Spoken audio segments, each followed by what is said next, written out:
Let's look at some background about this story.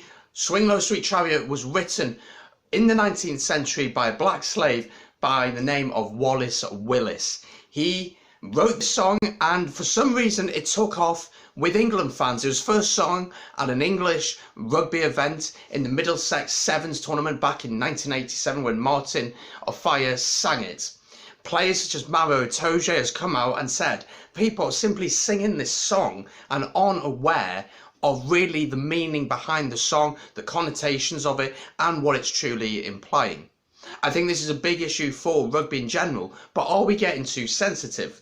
Now, this has really come about because of the Black Lives Movement and the horrific death of George Floyd out in America. It's raised awareness, which is so important, and it's fantastic to see that rugby fans and rugby players are taking initiative in these situations. But is this a little bit too much? I'm not too sure, because it is tradition, but doesn't mean that tradition is right. And people singing these songs, do they truly understand what they are singing? And the reality is that they probably do not. The RFU Chief Executive, Bill Sweeney, has vowed to increase diversity in the organisation, and this is what to say about it. He said, "We have undertaken some very good initiatives at the grassroots level to encourage more diverse participation. However, that in itself is not enough. We need to do more to achieve diversity across all areas of the game, including administration."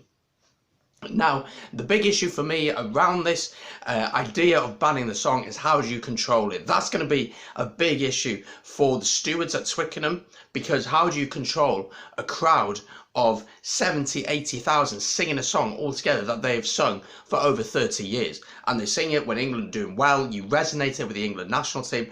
I'm not saying it's right, and I'm not saying that people are singing this with racist intentions, but if it does have racist connotations and it is derogatory to a certain part of our community in rugby, then it's not acceptable.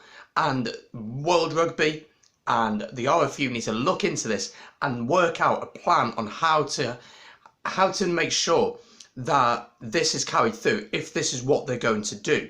Now, many people would say this is over the top, it's silly, it's unnecessary, but if we are truly going to stamp out rugby, it's not stamp out rugby, we don't want to stamp out rugby, stamp out racism, then we have got to be firm in our decisions.